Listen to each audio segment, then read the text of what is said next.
Hello, useful content intro this week. I'm teaching a class and we have a big project out in the field. But what we do have is an excellent conversation with Damon, Didier, and he's going to teach us how to sell more digital products with email. He takes us through his email marketing process and his main tool, Klaviyo, and he tells us the exact process he uses to sell digital products, including how to make the least annoying pop-ups. It's real practical, it's real nitty-gritty, and I know it will be helpful to anyone who wants to start to gather emails and use email marketing to sell any digital product. Let's make useful content.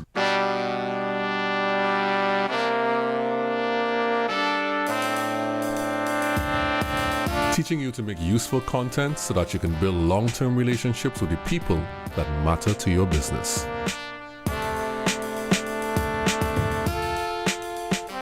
Hello and welcome to the Useful Content Podcast.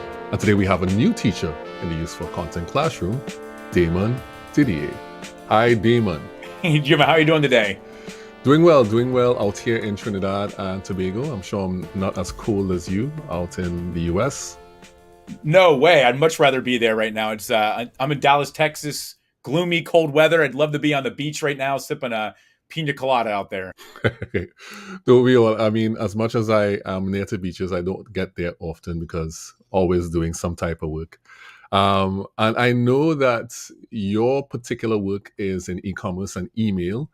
But could you please share with the people what you do and how you help your clients make useful content? Sure. Thanks a lot today for having me here today. So my agency, Win at E-commerce, we help e-commerce brands win at e-commerce. And the way we do it is through retention marketing, primarily through email, SMS, rewards, and loyalty and reviews. And what we know and what we do applies in the email world to all kinds of businesses far beyond e-commerce. So my goal today is to give out some of the secret sauce of what we do to help our clients. And a lot of it just starts at the basics, which to kind of give away my first secret is if you're not doing email marketing yet, get started now. The stories of the death of email are largely exaggerated. And today we help companies do well over $100,000 a month in email marketing alone, just sales right there. And there's a lot of things from how do you get permission to actually email people, to the right type of messaging and how to properly present that, all the way through integrating your reviews, loyalty programs, SMS into a strategy that helps our customers win. Right. So I know email marketing has been a thing for a long time, and email itself has been a thing for a long time. But, why would someone want to email market in the first place? Because it seems that they could just do the regular thing, use referrals, and send out emails when necessary. Why is this a thing at all? Perfect. On the most basic level, email marketing, it still works. So if you're not doing it, it's an easy way to just get into people's inboxes and get them to move. On a more higher level, right now, everybody out there, I'm sure, has seen, if you do any kind of advertising online, the cost per acquisition has been rising. So when it comes to Google ads, Meta ads, TikTok, whatever, the price is going up and there doesn't seem to be any end to this. So who better to market to than your existing clients? So we have a saying that is that retention is the new acquisition, which means how do we increase the RFM, the recency, frequency, and monetary value of the people that we're already talking to? And so on a fundamental level, what this means is we've probably heard the term out there of third-party cookies, and Google's all against it. And this year they're already starting to stop and ban third-party cookies. Well, email is a first-party data source, or even a zero-party, some people call it, which means you've given me permission to email to you or market to you. And with that unique identifier of the email, not only can I send you emails, but now I can identify you when you come back to my site next time. I can take that email and put it into Google or Meta and remarket to you and have you come back. And we can uniquely identify that person's journey from start to finish because of that information. So The most fundamental level is the basic one, just a chance for you to get in front of people's faces to help drive a conversion, a lead, or a sale. But even at a deeper level, it is permission for us to start keeping an eye on them and seeing their journey so we can make better journeys for them and understand exactly what they're doing. So you're saying that email allows you to build this kind of long-term relationship with potential clients. And I guess even after you make a sale, then you still can continue to talk with them in order to ensure that the customer lifetime value is maximized. That's what you're saying? Juma, you said it way better than I did. Absolutely. That's exactly it. At the end of the day, you can use the email, of course, to get that first sale. But what happens after that? And it's the retaining and getting them to come back again is the secret sauce. So, maybe you've got some good customers that buy from you a couple times a year. How do you get them to buy 3-4 times a year? And ultimately through email, in our world, we do a welcome series, right? So when you first sign up, you get a couple emails, usually starts with an offer, a special offer with a time constraint on it.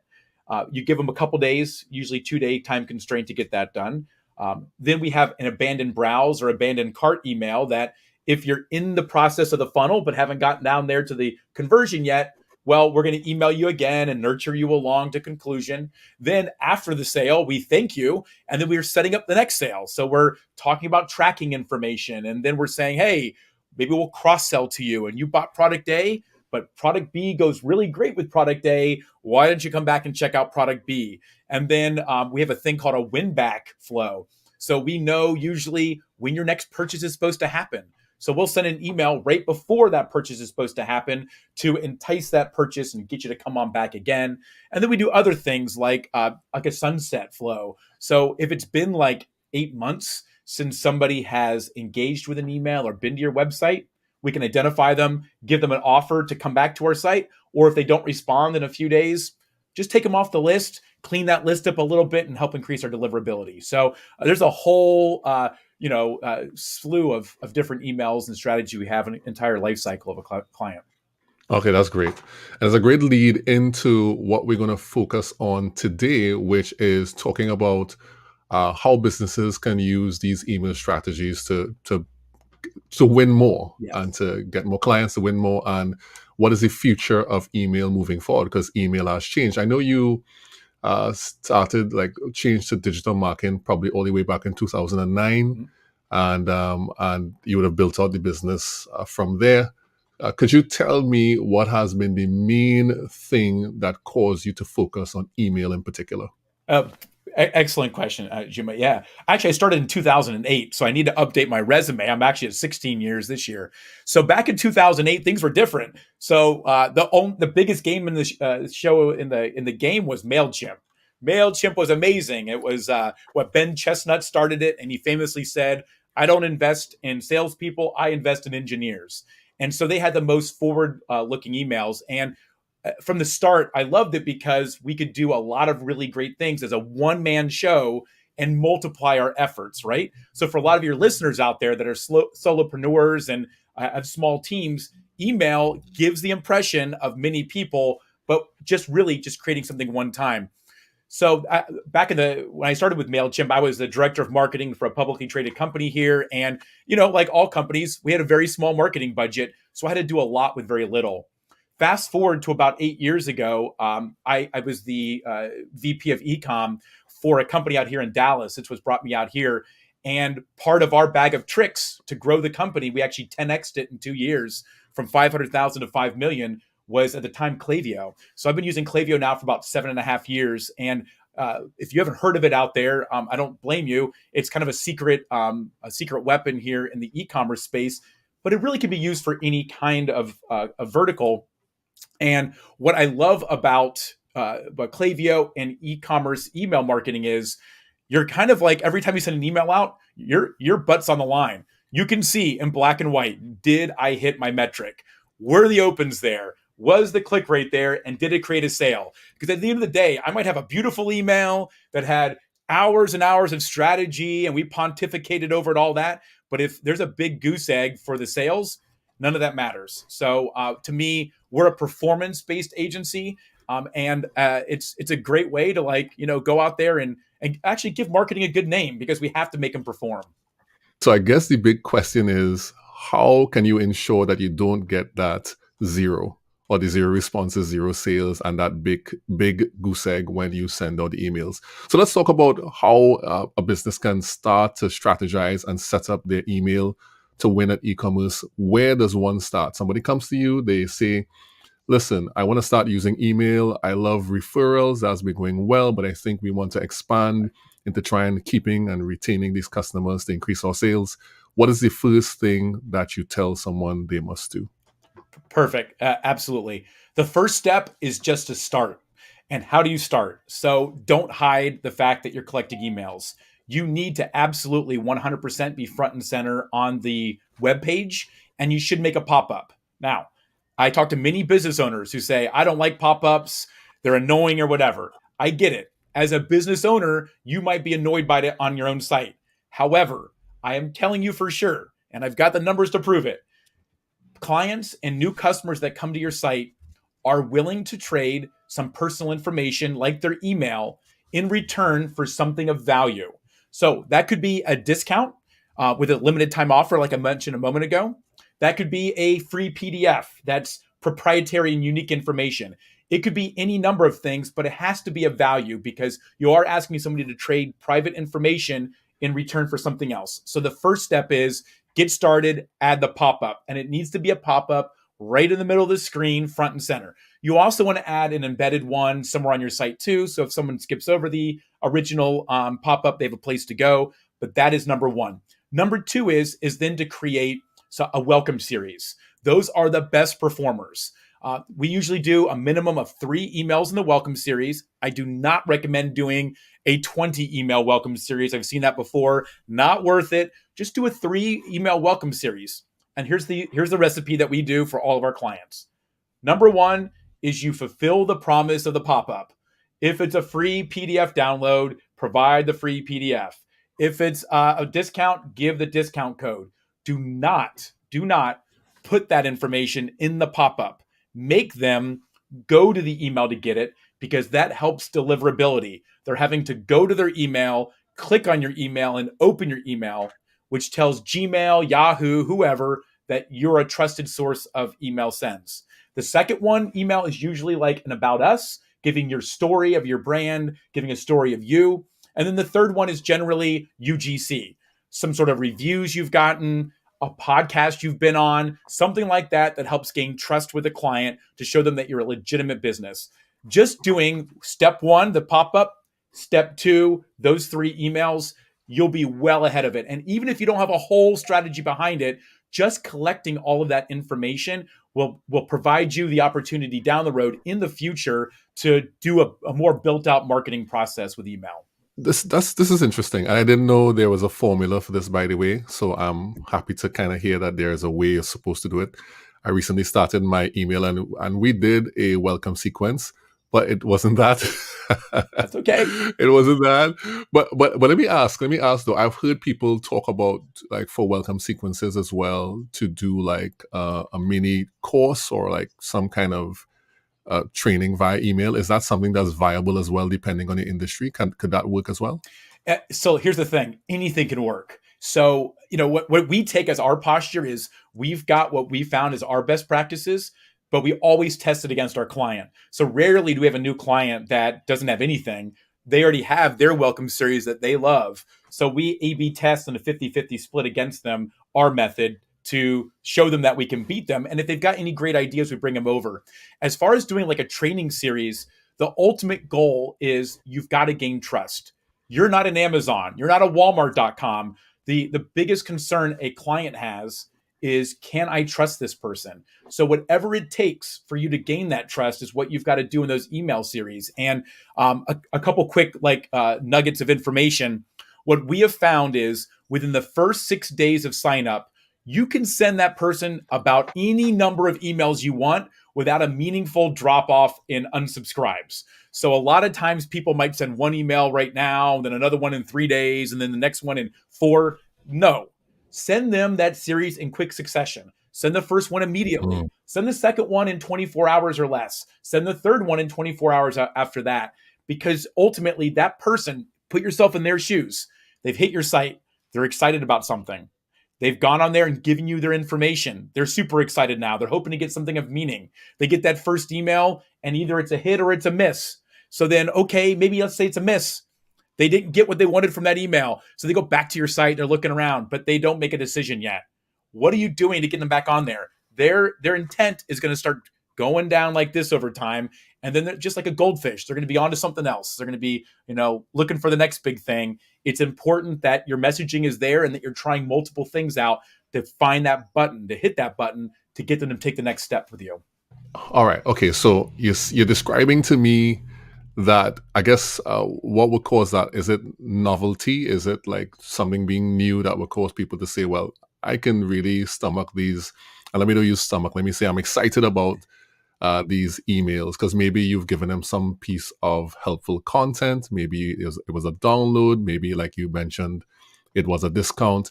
And you said earlier to don't ever put the discount of what you're giving to them in the pop-up. You want them to go to the email to collect it. Is there any way or any way you have to structure that email, Yes, present it in order for it to be most effective? Yes, totally. So to kind of answer like what you're saying, the first part of that is just imagine the last thing that you bought online. And maybe it was out of necessity or maybe it was out of want. And a lot of my clients work on wants, not needs. So a want decays really quickly. So it's important that, if the person does not make that decision in the heat of the moment on your website, that you're finding the right messaging to nurture them along towards it. So that's that first part. Now, how does the DNA of an email look? Really simple. You need to trust your customers and you need to give them what they want with the least amount of cognitive load possible. So what does that mean? Above the fold, just like we talk about on website design, CRO for websites or conversion rate optimization, you want to put the offer above the fold of your mobile device or on your desktop. It has to work on both. It needs to be dark mode ready so that if it does come at night and your phone's in dark mode, it still looks good. So you make sure you have a background and not a transparent background. You want to make sure above the fold, it is an image that aligns with your brand, a very big, bold, and punchy headline with probably 6 words or less, and then a call to action button right there to get what they want. It is, and people overthink this. People think they need to have a whole paragraph to talk them into it. They do not. You go to websiteabc.com. They say, hey, 10% off. Click my email. Click here. You go to your email. Fantastic. You open up your mobile device. There's abc.com's email. You look at it, and in the area of the screen, it says, here is your welcome 10% off code. Use code welcome10, shop now. And then you can even say, I would say shop now or shop bestsellers, because maybe sometimes people don't know exactly what to look for and they might get paralysis by analysis. Shop bestsellers, boom, right to your bestsellers page. They have the code. If you can embed the code in the URL, even better. So it's already applied to their first purchase. And then there they go. You're trying to get it super fast to get to the first purchase and get them moving along. So on all emails, our DNA at our company, and I recommend this for everybody, is you give them what the subject line promises above the fold immediately. If they want to go beneath that and scroll up, fantastic. Write your little paragraph. Then we always do secondary and tertiary messages. If they're really engaged with the brand, they can go all the way down and go deep, but make sure you deliver the promise above the fold at the top. Is there any difference in engagement from text-based versus image-based? Oh, yeah, totally. So first things first, on image-based, you got to have some text in the email. So there's a real thing called text and image HTML ratio. So you want to make sure that there is some text even in a graphically heavy email. So here's the deal on text overall. Using text-based emails is a genius idea, but do not overdo it. So the idea is if you're sending out, let's say 6 emails a month, I would probably send out a text-based email once a month or once every other month. It's a great way to hyper personalize an email from the founder to say, hey, Damon, I saw you on the site. I noticed you didn't purchase lately. Here's a special code just for you. Thanks a lot. Sincerely, Damon, Win at e-commerce. Something like that is great. And they do perform overall better than an image-based email. However, if they're your go-to and you do them all the time, forget it. And I'm getting a lot of these emails that are super huge on text-based. I don't think those work. They might work if you're giving out proprietary information and you've got deeply engaged readers. But for most of us out there, we don't have time for that. Respect your people's time, get to the point, get it done, move on. Right. And so what kind of images are the best type of images to start off your email with? Is there a certain thing that works better than another thing? So I always recommend testing, but we recently tested for a coffee brand we work with, where we had the main image was two women drinking coffee, looking at each other in like a cafe, and then another image of one of those women looking right at the camera. Which one do you think did better? Because of my video experience, I would assume that is the one looking at the camera. Exactly, it did. Yep. Now, was it like night and day, like 100% difference? No, but a 2 to 3% higher click rate because the woman's looking at the camera, that's meaningful and adds up to real dollars. And so it's probably because of the I guess the human component of that is like you're having a conversation or really talking with someone, even though it's just an email. You think that might be the reason? 100%. People are always looking for connection. And in this particular situation, it worked. We tested it. It worked this time. It may not work next time. And if we use that type of strategy too often, it'll probably end up, kind of petering out again. So, this kind of comes back to what I'm hearing a lot about AI, which is a lot of people can't afford photography. So, they're looking towards AI to say, hey, I have my coffee. I don't want to hire a model and a photographer. Then how can I use AI to create an image with my product in there? And, there's Midjourney and some other ones out there. They're not quite there yet, but I do believe we're very close to being at the cusp of having AI being able to generate some of those images based upon a text prompt with your physical product in there.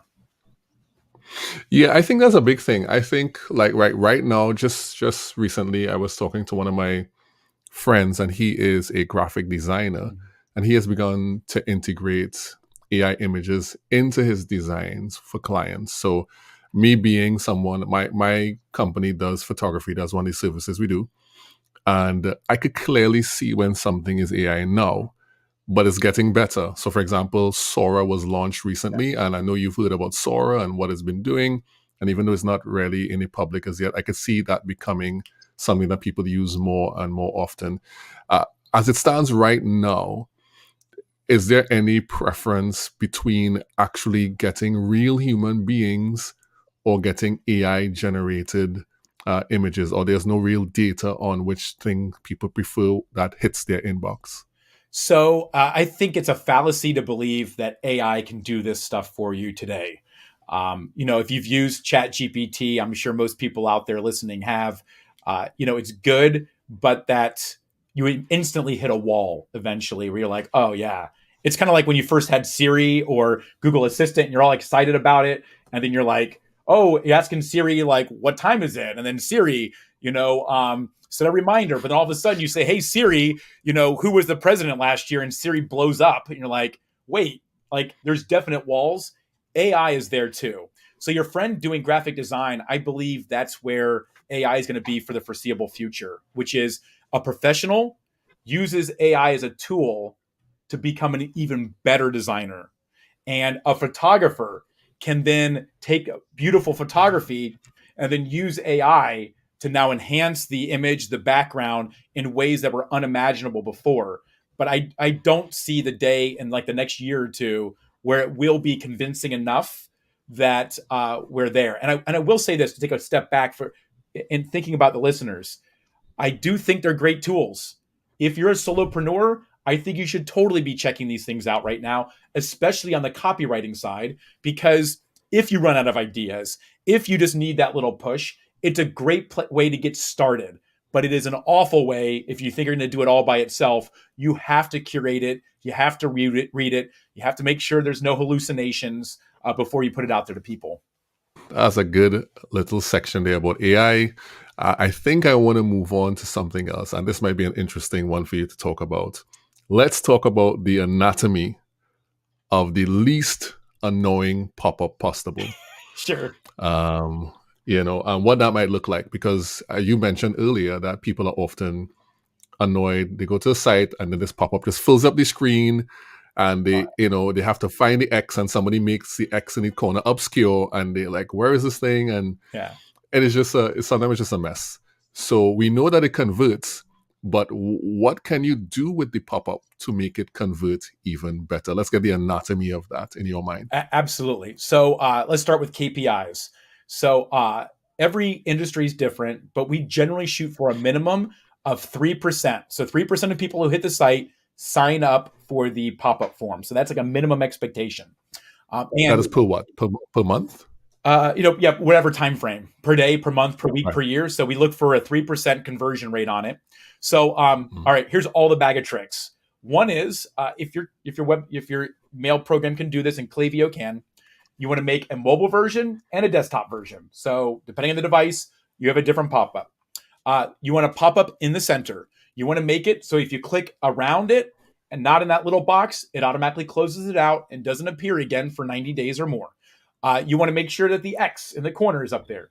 Do not put in there, no thank you. Just don't do that.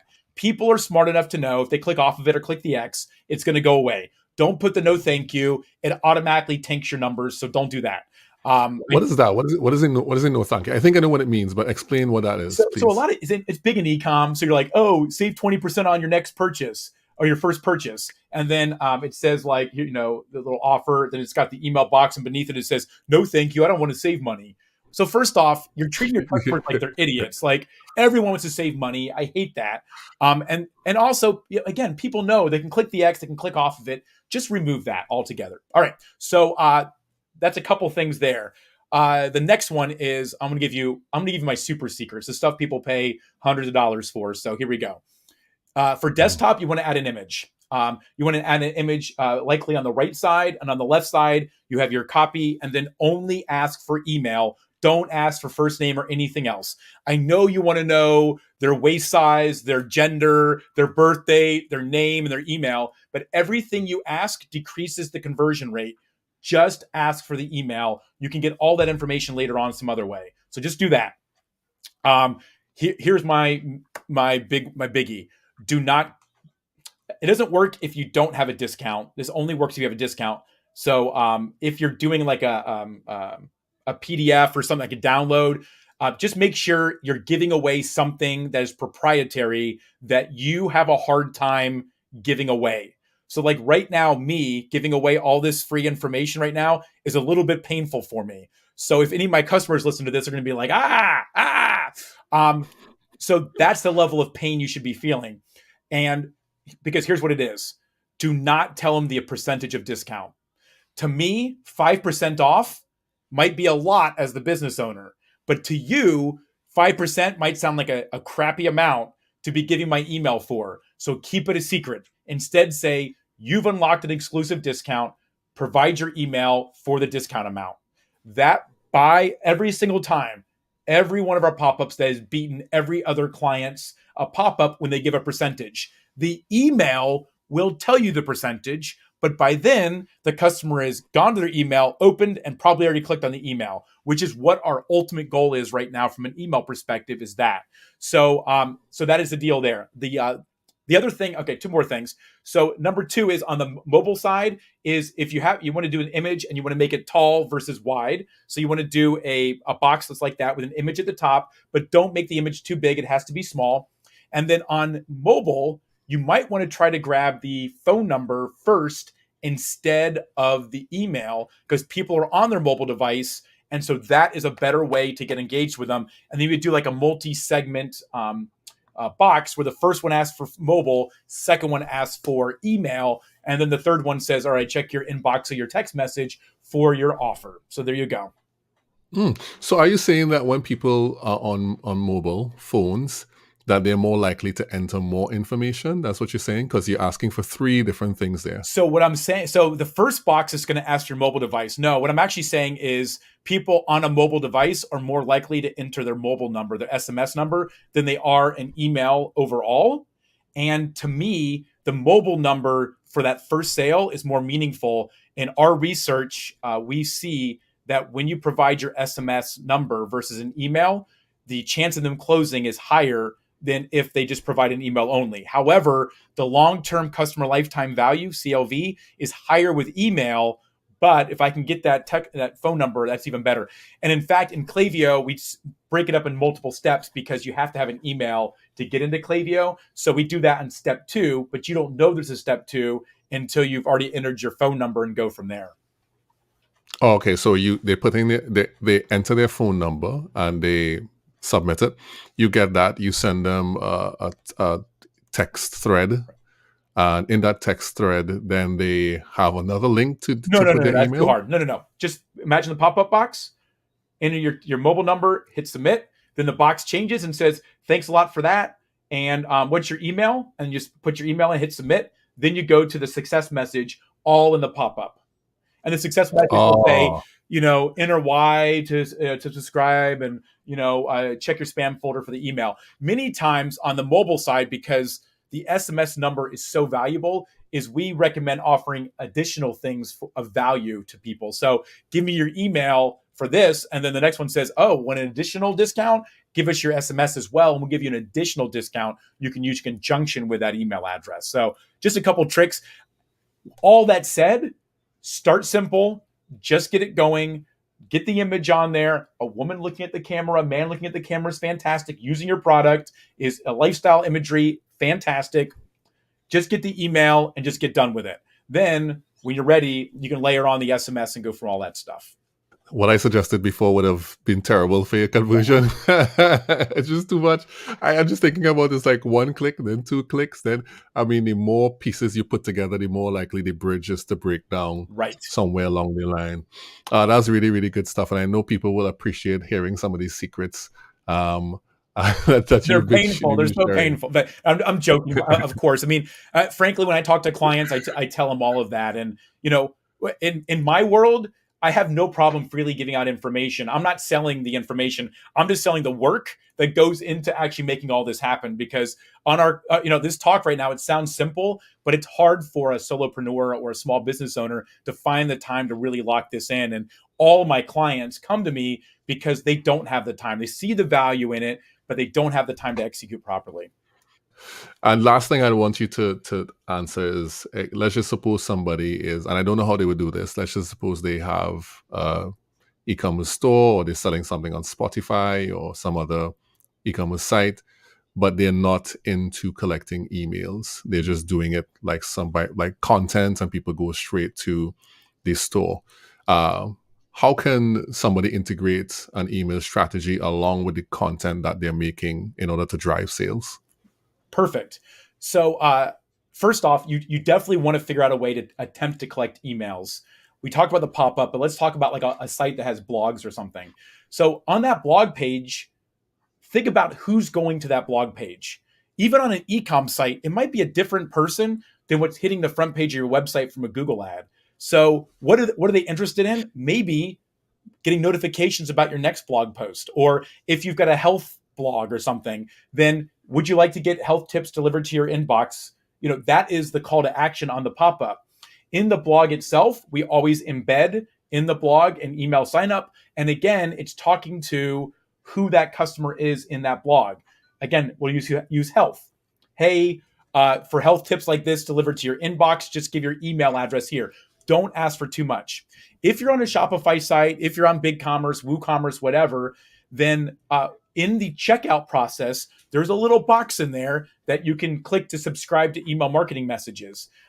Every major e-commerce platform can harvest those emails at checkout, but it's important that you're properly setting up your email client to bring them into your ESP, your email service provider, Klaviyo, MailChimp, whatever, so that you can act on those and do all that. And at that point, what is the customer expecting? They're just expecting a thank you email for the purchase. They're expecting order detail email and probably an idea of the amount of time it's going to take for the product to be delivered to them. So it's important to tie all those things in there and get it all kind of working together in a mesh so that you're properly messaging them and nurturing them along the way.